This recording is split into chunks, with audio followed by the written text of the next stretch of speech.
a good citizen.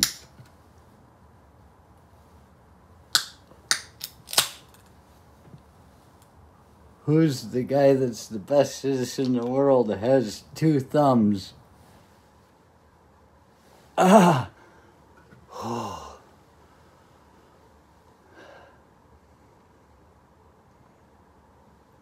Watching Africa and all the old YouTube videos, how they're just killing each other. And, well, here's an interesting thing. I talked to a lot of people.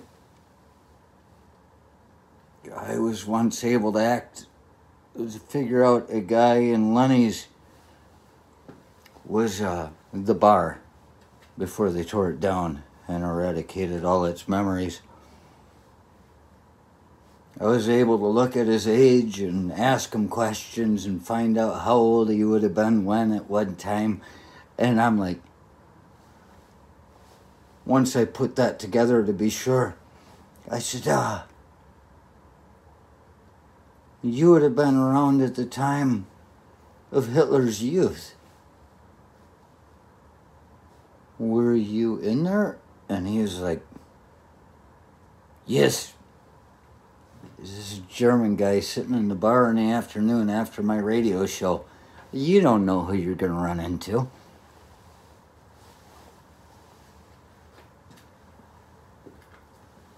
And here's the dangerous part. This is the hardwiring part of the human organism. I said, do you still believe those things that you were taught back then? And he looked at me, and it wasn't like he really believed them. It was like he had to believe them because that's what he was taught. And he said, yes. And I was like, thank you. Thank you for an honest answer. Now we know. See, there's an interesting thing that I'm not even going to bring up. But the fact is, there was a child. Oh boy, do I want to bring it up. Okay. So,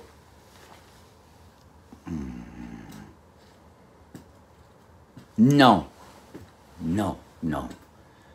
Man's got to know his limitations. I got ideas about all this, and oh my God, it's so pure.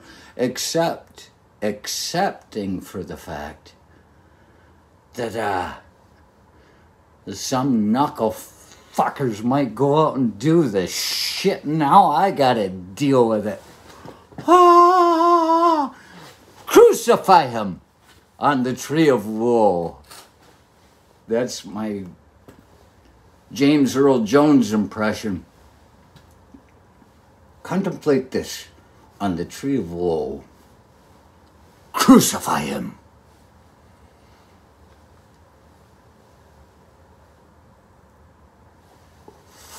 I say a good citizen. I'm watching some of the stuff that happened yesterday on TV. And I'm watching this just maniacal crowd. And I'm hearing people chanting things. I gotta pick this up. I started writing shit down. They're chanting meaningless noise. Meaningless noise. They don't even know what they're saying. They're locked into St. Vitus's dance. They're with a bunch of fucking people. They're at a fucking rock show and they're fucking loaded. And all it takes is one person to say, get the stage, and there aren't enough fucking stage hands, and you come out with a broken hand, broken nose, because they're still doing their job when you're the first one that gets there. Ha! Ah! You're fucking thrown over a crowd, land on your face. And then they kick you out, and they say, well, you can stand here, the cop is standing there saying, you can stand here while you're there in Vietnam, North Carolina, but without a ticket, you're going to go to jail. And so you go, I got to go buy another ticket. And so you go buy another ticket and you try and act natural because, well, you don't want to get kicked out again. That guy already knows you. And you have to watch Kiss. And it's like, oh, that was a shitty show. That's a real sobering experience.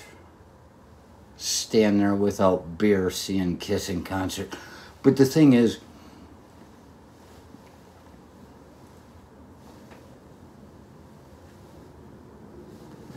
they're just screaming a bunch of meaningless jargon that they're not even, their brain isn't even processing in these videos. You can see them, they're chanting, chanting, chanting, chanting. It's like, what the fuck? Eat it, Joe's, eat it, Joe's, eat it, Joe's. And they're not even sitting there thinking about, there's not a Joe's in my town. I took the day off work to come fucking burn down the Capitol and make fucking work better for people because somebody's got to replace those windows. Why didn't they have wires in them like they had when we were kids in school? Are those wires in the windows? Are they to keep people out or are they to keep the kids in? I don't know. I feel like a good citizen though, watching all this shit. That's mayhem.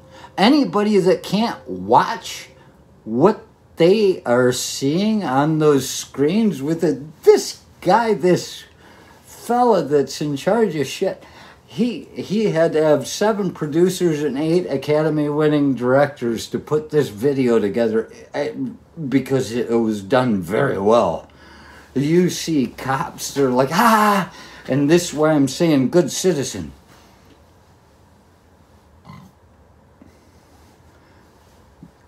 I talk about cops mainly because I'm on the outskirts. I might be one of these people that's an outlier. I do my thing without causing too much trouble, and every time I run into a police officer, it happens to be that I'm drunk, so he thinks that I'm a troublemaker.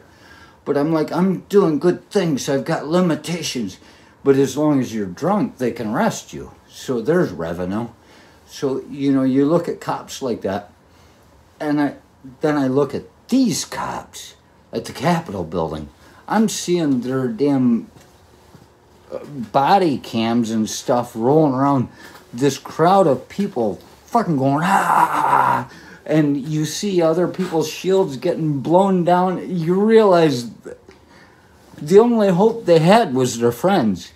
Once they're on the ground, like I said, I'm not a big fan of hope. But once they're on the ground going down and you see all these other shields going, they're going, I'm fucked. I might lose an eye. Somebody might cut my fucking fingers off. I don't know what's going to happen. They might even kill me. Oh yeah, I'm a good citizen. I respect these police officers in a way that I cannot explain. These are people that, though they may be government henchmen and they're getting paid to uphold the law that they're being paid to uphold, they're doing a very good job of it.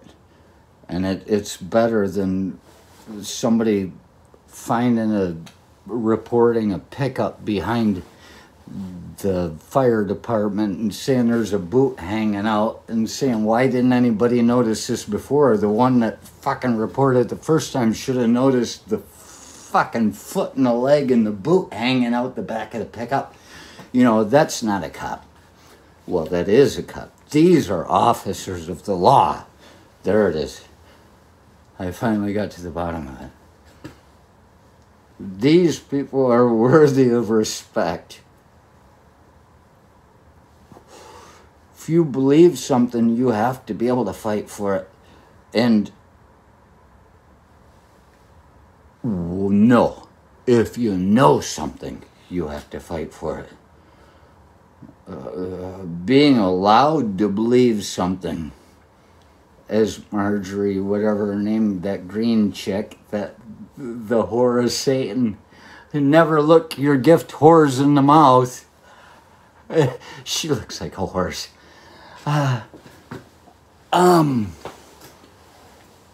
Yeah, she said she's sad that she was allowed to believe. Allowed to believe. She wished she had been forced to believe. It would have made it easier on her conscience. But yeah, these officers of the law, really, it's like, wow. A good citizen. And I feel like a good citizen. You know, I'm supporting the police officers that are upholding what...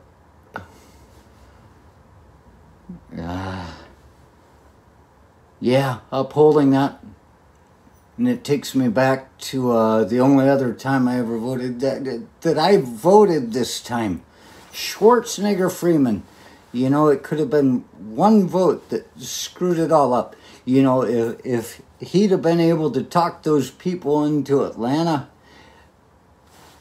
in Georgia, to go in 11,780 votes instead of 799, whatever it was he said. That one vote that would have won would have been mine, because I didn't vote for the other guy. I didn't vote for him. I voted for Schwarzenegger Freeman.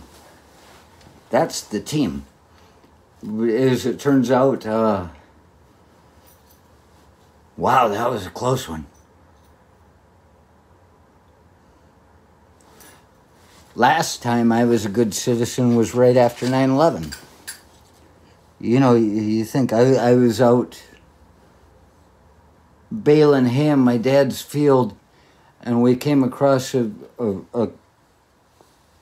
carcass of a deer, and I jumped down. I was reading Stephen King again, Dark Tower, Gunslinger, the Dark Tower series, #1. He pulls a bone out of something, and I saw this deer bone on the ground while I was baling hay, and I jumped off the wagon, and I ran over the corpse, and I tore up the bone, and I said, look at that. There's a good jawbone. Oh, the bones are so tight on this one. They don't rattle. I picked it up, and I put it in my back pocket. And I said, yeah. I said, that's good luck. That's a real good thing. You got to have something like that in your life. And then 2001, I got on a plane. After that, I'd been carrying that thing. I carried this bone in my pocket for 2.5 years. I'd washed it once, and one of the bones fell out, one of the teeth, and it still rattled really well. And then when I carried it so long that it put holes in the back pockets of every pair of pants I had. But I was going to get on the plane to fly back from California to Michigan at the time. And I thought, I'm carrying this fucker with me. And I didn't want to let them know it was there. And this little woman, she did my scanning. I put the stuff through the thing, and then she tapped the back of my pants and said, what's that? I don't know how she found it. And I said, oh, this? And she's like, oh. And she said, what's that? I said, that's my mojo. And I didn't know how else to put it because I couldn't tell her what was about to happen.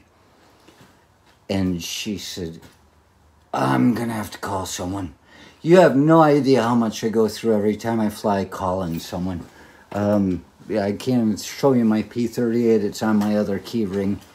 I have to tell them the rules about that every time I fly because we sing about killing somebody with P38 in the Army. But she said, I'm going to have to call someone. So she calls her supervisor. This guy comes up in a suit, and he's like, whoa. And I've got the whole line held up. And he's like, what's going on? And she's like, this, that, and that thing. And he's like, and he picks it up like this. And he says, we're going to have to run it through the x-ray. I said, that's fine. And so they put it in the little tray and they run it through the x-ray. And on the other side, he gave it back to me. I said, thank you. And I put it back in my back pocket. It almost makes it sound like it's a religious thing. That's my mojo. They can't argue with religion, right? I can, but it's because I know how it works. And then I got on the plane. A good citizen. See, after 9/11, 2001, September 11th, when they blew everything up, I was embarrassed by the people that let those people take things over with a box cutter. And I carried this. And the moment I picked it up, it fit into my hand so well. Look at that. Just right in the neck. Right in the eye. I said, I'm getting on the plane with a weapon because I am not going to be the one that goes down in this fucking aircraft. I'm a good citizen. It says it right there. I'm not out to kill anybody, but I'm ready. So there it is. I've got notes written down. Good citizen. And so, yeah, last time I voted, the only other time I voted for president was for, you guessed it, Ross Perot. A man that was outside of the system that had a good business, that seemed like he knew how to run things and make money and keep shit together and rolling right. Whereas this guy, I've been telling people all this time, I've known his history. He's just broke. He's not broke. The people around him are. He is not destitute. He is destitution. And they're showing videos about him. So yeah, I voted to try and make a change. Too bad Ross decided to back out and then join back up because he lost a lot of supporters. Because people want somebody with principle. It doesn't matter what it is. They want people with principle. And so all you got to do is bullshit your way. Oh my God.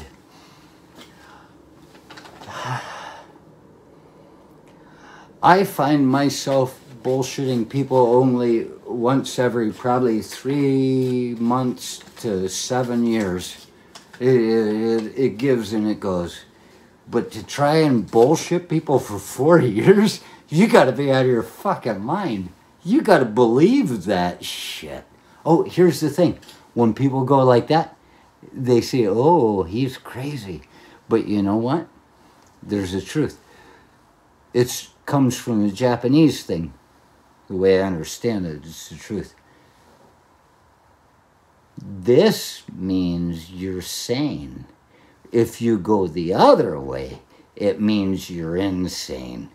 So I like to believe that the guy's out of his fucking mind, officially, legitimately. And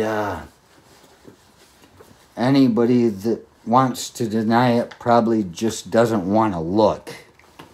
So there's support, man. Do you? Oh, there's it. They're talking also about how, you know, we have to have separation and everything. And I know many Republicans and many Democrats and many people of different places in their mindset. But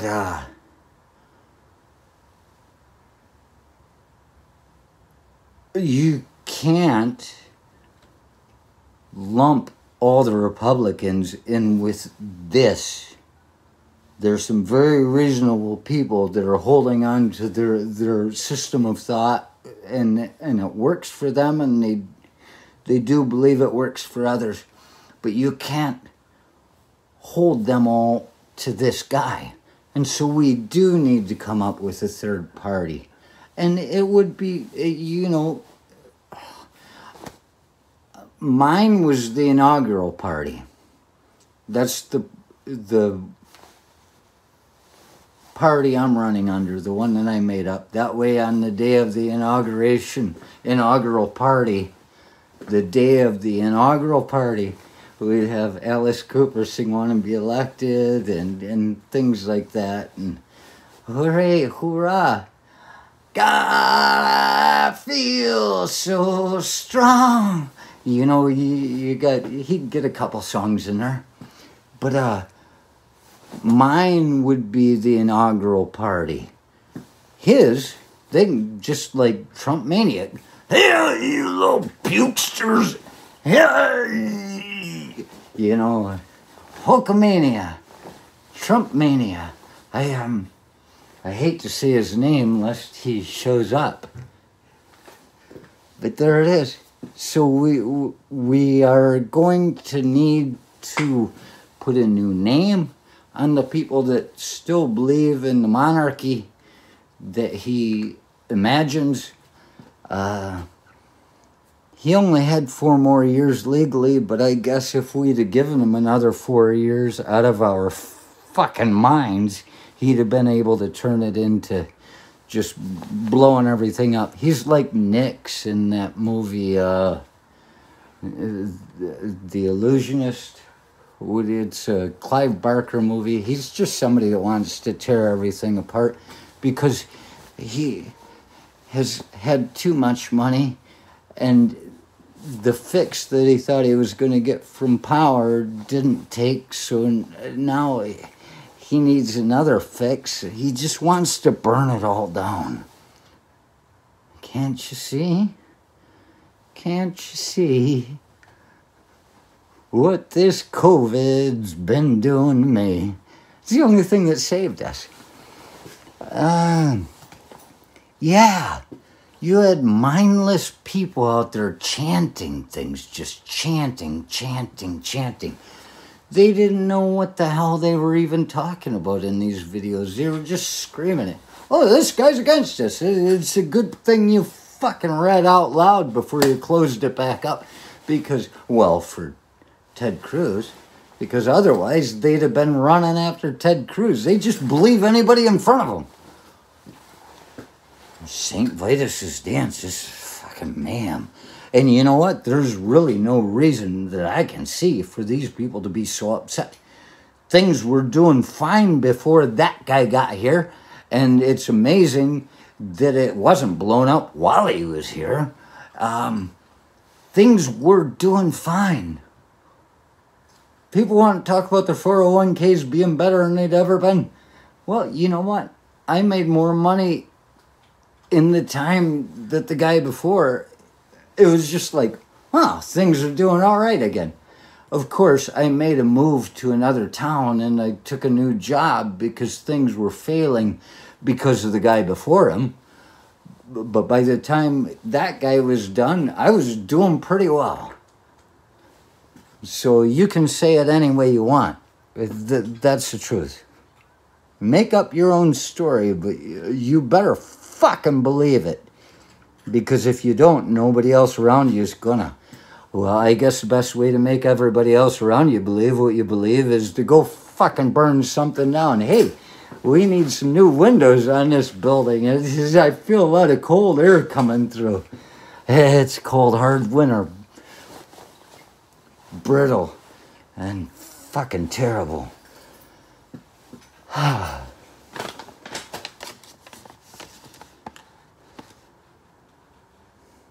And the conspiracy theories.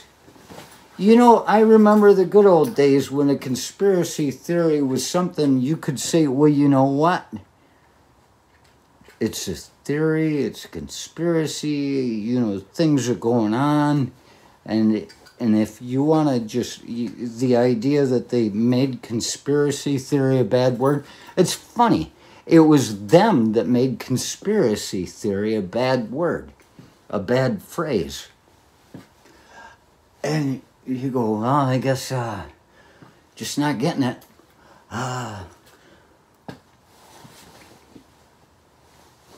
They made it sound like it was a bad thing all that time. That way the people would look silly when they spoke the truth. But now, those people that took and made conspiracy theory a bad phrase, they are using them. They're throwing them all over the fucking place. I can't believe they didn't know how to use them before then. Look, you know, it's just fun. My dad had his anniversary with my mom yesterday, and today's the day after, and everything's coming around.